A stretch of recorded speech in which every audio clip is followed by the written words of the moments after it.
A former Boston College student is facing a manslaughter charge tonight, accused of abusing her boyfriend physically and verbally before his suicide.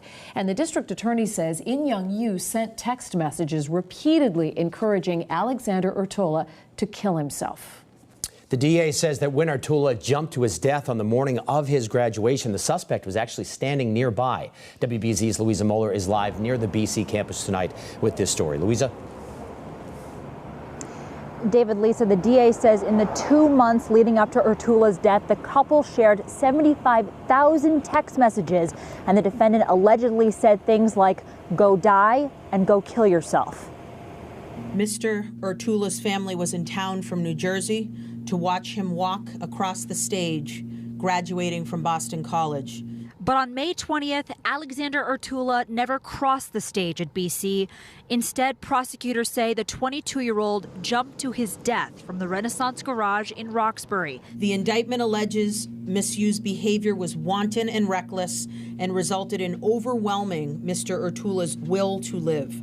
On Monday, Suffolk County District Attorney Rachel Rollins announced that Inyoung You from South Korea was indicted on a charge of involuntary manslaughter for her role in Urtula's death. Over months, investigators say the former Boston College student sent Urtula thousands of manipulative and abusive text messages telling him to kill himself, and was even there when he did it. Miss Yu was tracking Mr. Urtula's location, as she frequently did, on her phone. She went to the garage and in fact was present when Mr. Urtula jumped to his death. And are there any other issues that the case, similar to that of Michelle Carter, the Plainville teen convicted of writing texts provoking the suicide of her boyfriend, Conrad Roy, a conviction that Conrad's aunt says may have spurred the DA to take up this case. The DA can see that there is precedent that was set with the Carter case. For Conrad's family, another tragic reason to raise awareness of the uncomfortable topic of suicide. It's reaching out when you see that someone's struggling and getting them help, or if you're struggling, getting help. The DA says Yu withdrew from Boston College after Urtula's death. Yu is currently in South Korea, but the DA's office has been in touch with a representative for her there. DA says if Yu does not come back voluntarily, she may pursue extradition.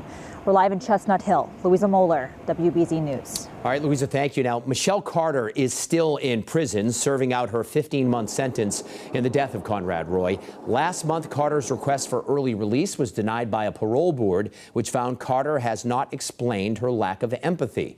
Carter's attorneys have filed an appeal to the U.S. Supreme Court. The court has not yet decided whether it will hear it.